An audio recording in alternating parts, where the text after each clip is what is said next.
నమస్తే, welcome to burning issue. Government ఉద్యోగాల కోసం నిర్వహించే పరీక్షల్లో ప్రభుత్వ బాధ్యత అత్యంత కీలకం. ఈ ప్రక్రియ రాజకీయాలకు, వ్యక్తిగత ఆకాంక్షలకు అతీతంగా పారదర్శకంగా సాగాలి. ఎందుకంటే చిన్న తప్పిదం కూడా నిరుద్యోగుల జీవితాలపై తీవ్ర ప్రభావం చూపిస్తుంది. ర్యాంకులు సాధించిన అభ్యర్థుల్లో ఆందోళనకు దారితీస్తుంది. పోస్టింగ్ ఆర్డర్స్ వచ్చిన తర్వాత కూడా తప్పిదాల ప్రభావం కొనసాగుతున్న దానికి నిదర్శనమే జగన్ హయాంలో జరిగిన Andhra Pradesh public service commission group 1 ప్రధాన పరీక్షల మూల్యాంకనంపై వచ్చిన అభ్యంతరాలు. హైకోర్టులో డివిజన్ బెంచ్ షీల్డ్ కవర్లో జవాబుపత్రాలు కోర్టు ముందు ఎందుకు ఉంచాలని ఆదేశించింది. ప్రైవేట్ ప్రాంగణంలో మూల్యాంకన పత్రాలు ఎన్ని రోజులు ఉంచారు? తుది తీర్పు వెలువడే సమయంలో ధర్మాసనానికి సందేహాలు తలెత్తేలా పరిస్థితులు ఎందుకు ఏర్పడ్డాయి? గ్రూపులుగా గుబులు పుట్టిస్తున్న ఆ గ్రూప్ 1 పరీక్షల మూల్యాంకనం ఎలా సాగిందో ఇప్పుడు తెలుసుకుందాం.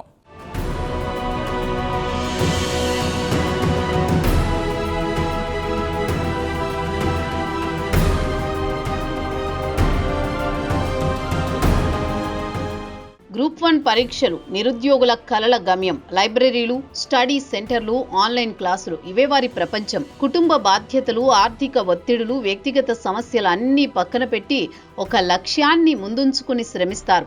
10 గంటల చదువు, నిద్రలేని రాత్రులు, మానసిక ఒత్తిడితో కూడిన ప్రయాణం. అలాంటి నేపథ్యంలోనే చేపట్టిన గ్రూప్ 1 మూల్యాంకన వ్యవస్థ ఇప్పుడు కోర్టు తీర్పు కోసం ఎదురు చూస్తోంది. 2018లో నిర్వహించిన ఏపీపీఎస్సీ గ్రూప్ 1 ప్రధాన పరీక్షల మూల్యాంకనంపై అనేక అభ్యంతరాలొచ్చాయి. జవాబు పత్రాలు ఏపీపీఎస్సీ స్ట్రాంగ్ రూమ్స్ నుంచి తరలించి ప్రైవేటు ప్రాంగణమైన హైలాండ్ రిసార్ట్లో మూల్యాంకనం జరిపారు.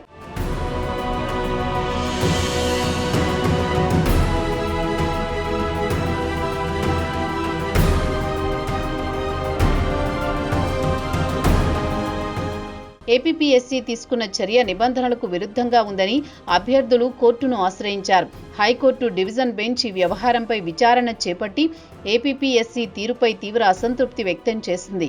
ఎంపికైన అధికారుల భవితవ్యంపై ప్రభావం చూపే అంశమిది కాబట్టి పూర్తి విచారణ అవసరముందని బెంచ్ అభిప్రాయపడింది. పరీక్షల నిష్పత్తి, న్యాయబద్ధత కోల్పోయినట్లు కోర్టు ఈ సందర్భంగా వ్యాఖ్యానించింది. 2018 గ్రూప్ 1 ప్రధాన పరీక్షల మూల్యాంకన ప్రక్రియపై అనుమానాలు మొదట వెలుగులోకి వచ్చినది ఏపీపీఎస్సీ జవాబు పత్రాలు హైలాండ్ రిసార్ట్ అనే ప్రైవేటు ప్రాంగణానికి తరలించిన ఘటనతో. ఈ చర్య జగన్ ప్రభుత్వ హయాంలో తీసుకోవడం వల్లే ప్రభుత్వ ప్రమేయంపై ప్రశ్నలు మొదలయ్యాయి.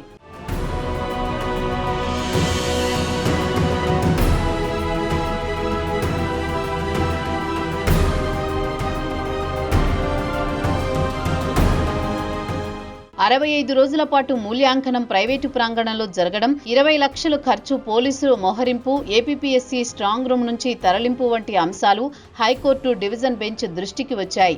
దీంతో అనేక మంది అభ్యర్థులు హైకోర్టును ఆశ్రయించారు.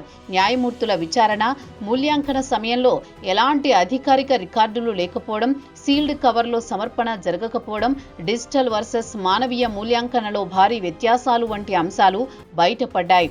62% మంది అభ్యర్థులు మానవీయ మూల్యాంకనలో అర్హత కోల్పోవడం ఈ వివాదాన్ని మరింత తీవ్రతరం చేసింది. కోర్టు సైతం ఇది కమిషన్ సమిష్టి నిర్ణయమా లేక వ్యక్తిగతంగా తీసుకున్న నిర్ణయమా అని ప్రశ్నించింది. పరీక్ష నిష్పత్తిపై తీవ్ర సందేహాలు కలిగించాయి. ఈ మూల్యాంకన ప్రభుత్వ నియామక ప్రక్రియలపై ప్రజానమ్మకాన్ని దెబ్బతీసేలా మారిందని హైకోర్టు డివిజన్ బెంచ్ అభిప్రాయపడింది.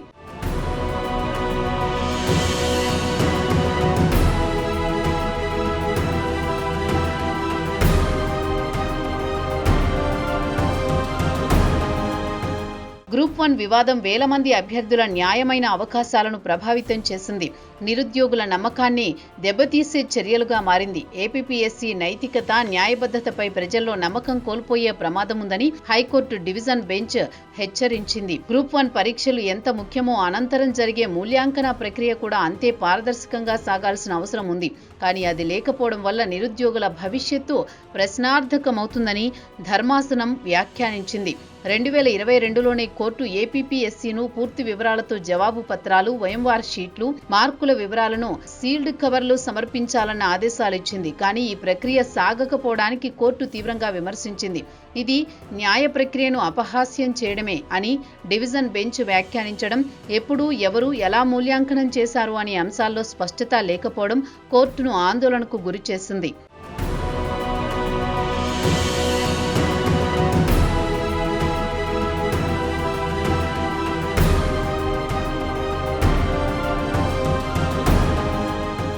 వాస్తవంగా 2018 గ్రూప్ 1 ప్రధాన పరీక్షల జవాబు పత్రాలను ఏపీపీఎస్సీ కార్యాలయంలోనే మూల్యాంకనం చేసి ఉంటే పరీక్ష పారదర్శకతపై అనుమానాలు రాకపోయేవి.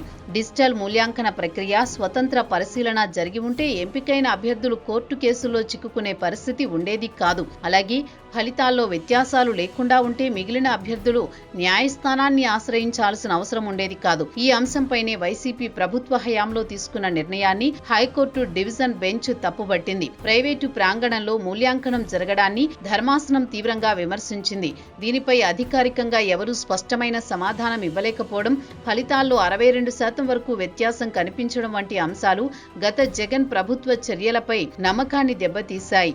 ఈ వివాదం నిరుద్యోగుల భవితవ్యాన్ని ప్రశ్నించడమే కాకుండా ప్రభుత్వ నియామక ప్రక్రియల నైతికతపై తీవ్ర చర్చకు దారితీసింది. హైకోర్టు విచారణలు స్పష్టంగా సూచిస్తున్నది ఒక్కటే: వైసీపీ ప్రభుత్వ హయాంలో తీసుకున్న నిర్ణయాలే ఈ వివాదానికి మూలంగా మారాయి.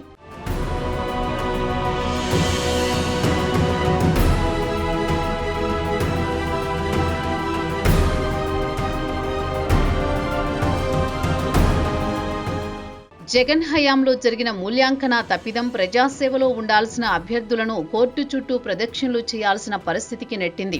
ఉద్యోగ భద్రతపై సందేహాలు కలిగేలా చేసింది. గ్రూప్ 1 మెయిన్ పరీక్షల జవాబు పత్రాల మూల్యాంకనంలో భారీగా అక్రమాలు చోటు చేసుకున్నాయని హైకోర్టు ఏకసభ్య ధర్మాసనం గతంలో స్పష్టంగా పేర్కొంది. ఈ నేపథ్యంలో 2022 మే 26న ఏపీపీఎస్సీ విడుదల చేసిన అభ్యర్థుల జాబితా హైకోర్టు సింగిల్ జడ్జి రద్దు చేశారు. మరోసారి పరీక్ష నిర్వహించిన ఎంపిక ప్రక్రియను 6 నెలల్లో పూర్తి చేయాలని 2024 మార్చి 13న కోర్టు తీర్పు ఇచ్చింది. ఈ తీర్పును సవాల్ చేస్తూ ఏపీపీఎస్సీతో పాటు ఉద్యోగాలు పొందిన అభ్యర్థులు ధర్మాసనం ముందు అప్పీల్ దాఖలు చేశారు. తీర్పులోని కొంత భాగం అభ్యంతరం వ్యక్తం చేస్తూ మరికొందరు అభ్యర్థులు కూడా అప్పీల్ చేశారు. ఈ పరిణామాలు గ్రూప్ 1 నియామక ప్రక్రియపై న్యాయస్థానాల్లో కొనసాగుతున్న ఉత్కంఠను, నిరుద్యోగుల భవితవ్యంపై నెలకొన్న అనిశ్చితిని స్పష్టంగా ప్రతిబింబిస్తున్నాయి.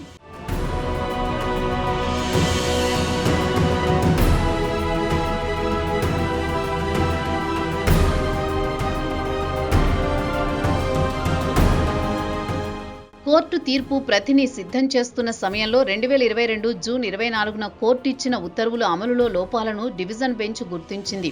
వాటిని నివృత్తి చేసుకునేందుకు మరోసారి విచారణ చేపట్టింది. ఫలితాల ప్రకటన, పోస్టింగ్ ఆర్డర్స్ కోర్టు తుది తీర్పుకు లోబడి ఉంటాయని, ఈ విషయాన్ని పోస్టింగ్ ఆర్డర్స్ లో స్పష్టంగా ప్రస్తావించాలని, అలాగే కోర్టు తుది తీర్పుకు కట్టుబడి ఉంటామని, భవిష్యత్తులో చట్టబద్ధమైన హక్కు కోరబోమని హామీ ఇవ్వాలని డివిజన్ బెంచ్ ఆదేశించింది. ఈ నేపథ్యంలో పోస్టింగ్ తీసుకున్న అభ్యర్థుల నుంచి హామీ పత్రం తీసుకోవాలని ఏపీపీఎస్సీను ధర్మాసనం ఆదేశించింది. అలాగే సింగిల్ జడ్జి వద్ద ఉన్న వ్యాజ్యాల్లో ప్రతివాదులుగా చేరాలంటే ఎంపికైన అభ్యర్థులు చేరవచ్చని, ఈ మేరకు అవసరమైన చర్యలు తీసుకోవాలని కూడా ఏపీపీఎస్సీకి బెంచ్ స్పష్టం చేసింది.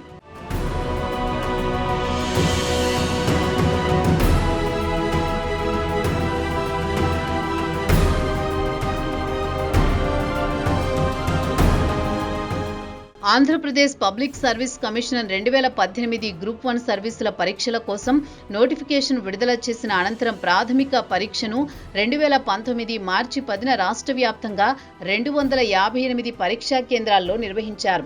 ఈ పరీక్షకు 1,14,473 మంది అభ్యర్థులు అప్లై చేయగా 80,250 మంది హాల్ టికెట్లు డౌన్లోడ్ చేసుకున్నారు. 59,697 మంది పరీక్షకు హాజరయ్యారు. ఇది 74.38% హాజరు శాతంగా నమోదైంది. ఈ పరీక్ష ద్వారా గ్రూప్ 1 సర్వీసుల కింద ఉన్న DSC, deputy collector, commercial tax officer, RDO వంటి కీలక పదవులకు ఎంపిక ప్రక్రియ ప్రారంభమైంది. పరీక్షా నిర్వహణ టీడీపీ ప్రభుత్వ హయాంలో జరిగాయి. అయితే నిర్వహణ అనంతరం జరిగిన ప్రధాన పరీక్షలు, ఇంటర్వ్యూలు, తుది ఫలితాల ప్రకటన జగన్ ప్రభుత్వంలో జరిగింది. ఈ 2 దశల మధ్య జరిగిన పరిణామాలు, నియామక ప్రక్రియపై వచ్చిన అభ్యంతరాలు, తదుపరి న్యాయ విచారణలు గ్రూప్ 1 నియామక వ్యవస్థపై ప్రజల్లో విశ్వాసాన్ని పరీక్షించాయి.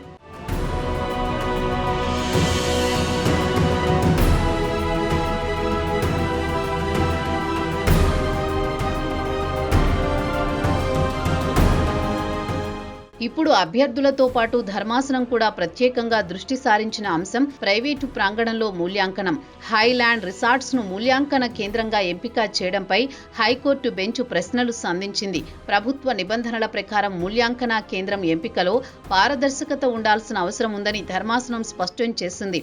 డిజిటల్ మూల్యాంకనం జరిపినప్పుడు జవాబు పత్రాలకు జత చేయాల్సిన ఓఎంఆర్ షీట్లు, బార్ కోడ్లు వినియోగించలేదని అభ్యర్థులు చెబుతున్న నేపథ్యంలో అవి జత చేసి ఉన్నాయా అనే అంశాన్ని పరిశీలించాల్సిన అవసరం ఉందని ధర్మాసనం పేర్కొనడం గమనార్హం. ప్రస్తుతానికి గ్రూప్ 1 వివాదంపై జరుగుతున్న వాదనలు తుది దశకు చేరుతున్నాయి.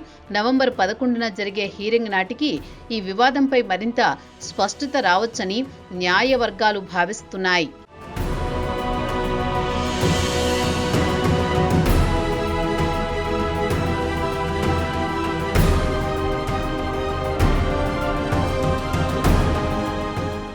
గ్రూప్ 1 నియామక ప్రక్రియలో చోటు చేసుకున్న తప్పిదాలు, జగన్ ప్రభుత్వంలో తీసుకున్న నిర్ణయాలపై కోర్టు లేవనెత్తిన కీలక ప్రశ్నలు, వేలాదిగా నిరుద్యోగుల న్యాయమైన అవకాశాలపై పడిన మబ్బులు వివాదాన్ని కేవలం న్యాయపరమైన అంశంగా కాకుండా ప్రజా నమ్మకాన్ని పరీక్షించే సంఘటనగా మార్చేస్తాయి. హైలాండ్ రిసార్ట్లో మూల్యాంకనం, డిజిటల్ వర్సెస్ మానవీయ మూల్యాంకనం వ్యత్యాసాలు, షీల్డ్ కవర్ల లోపాలు ఇవన్నీ కోర్టు విచారణలో కీలక అంశాలుగా మారిపోయాయి. ఈ వ్యవహారంలో ధర్మాసనం స్పష్టంగా పేర్కొన్నది ఒక్కటే: పరీక్షలు పారదర్శకత కోల్పోయినప్పుడు నియామక వ్యవస్థపై ప్రజల్లో నమ్మకం దెబ్బతింటుంది. ఆ నమ్మకం తిరిగి పొందాలంటే నియామక ప్రక్రియలో న్యాయబద్ధత, నైతికత, సమగ్రత తప్పనిసరి. ఇప్పుడు అందరి చూపు కోర్టు తుది తీర్పై ఉంది. అది ఎలా ఉండబోతుంది, ఎవరి భవితవ్యాన్ని ఎలా ప్రభావితం చేయబోతుందో ప్రస్తుతానికి ఇది నిరుద్యోగులకే కాదు, అధికార వ్యవస్థకు కలవరపెడుతున్న ప్రశ్నగా మారిపోయింది.